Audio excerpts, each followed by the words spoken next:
Star Wars The Rise of Skywalker is now 157 days away from its official release by director J.J. Abrams and Chris Terrio. That is all set and ready to end the sequel trilogy and the Skywalker saga itself. This is Mike Zero. Make sure to subscribe if you're new to the channel for future Star Wars content.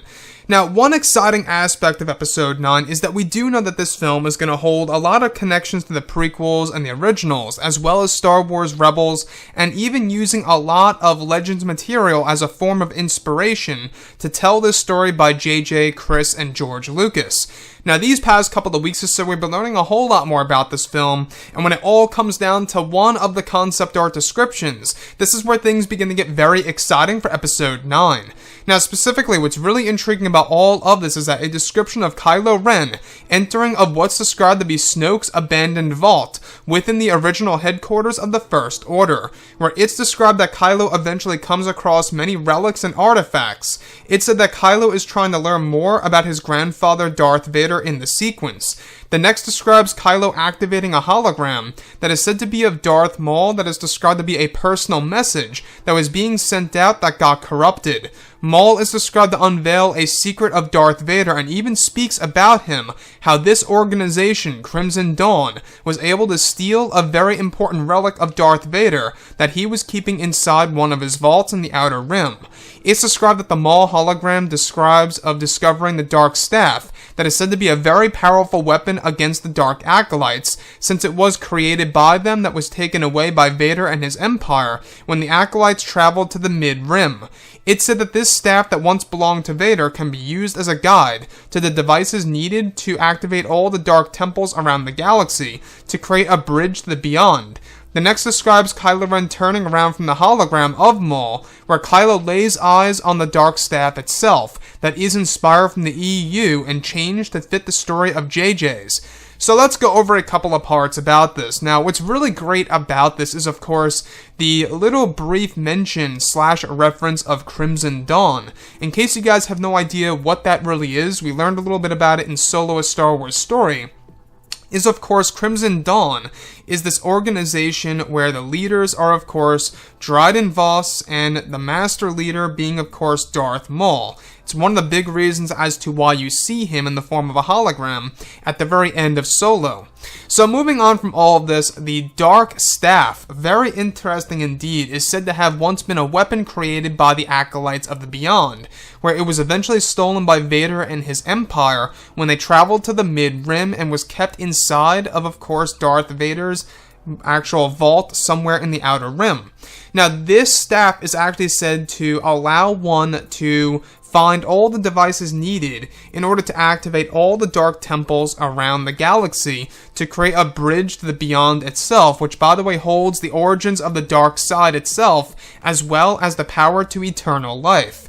So, the Acolytes of the Beyond once traveled to the Mid-Rim.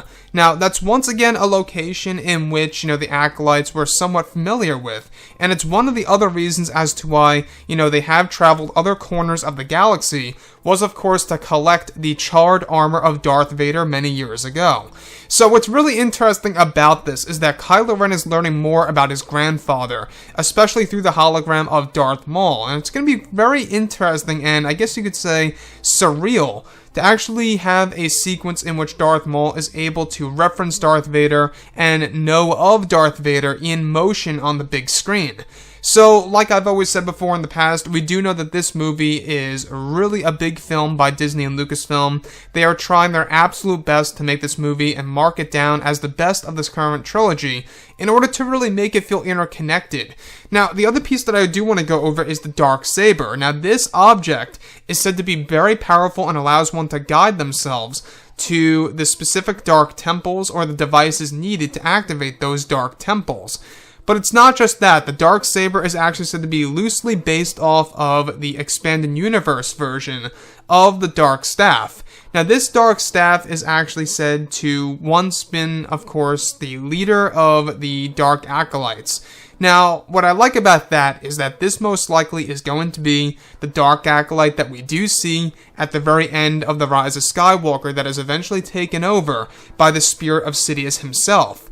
So all these different connections, that's what's really going to make The Rise of Skywalker, at least I believe, stand out on its own and really set itself apart from The Force Awakens and The Last Jedi, where it's almost going to seem like a true sequel to that of Episode 7. I don't know if you guys agree or disagree, but so far, from what it seems, The Rise of Skywalker feels more like an authentic sequel to that of The Force Awakens rather than The Last Jedi. Just my opinion. But anyways, guys, I would really love to hear what each and every one of you have to say about this dark staff and Darth Maul and how he knows of Darth Vader and how he knows about this relic that Darth Vader kept a big secret from anybody else inside of his vault and how it was stolen by Crimson Dawn.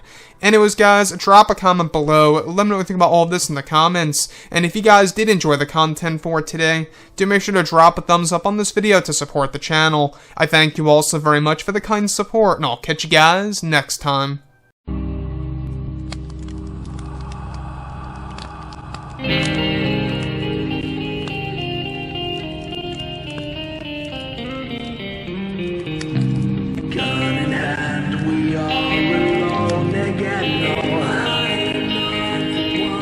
From night to moon,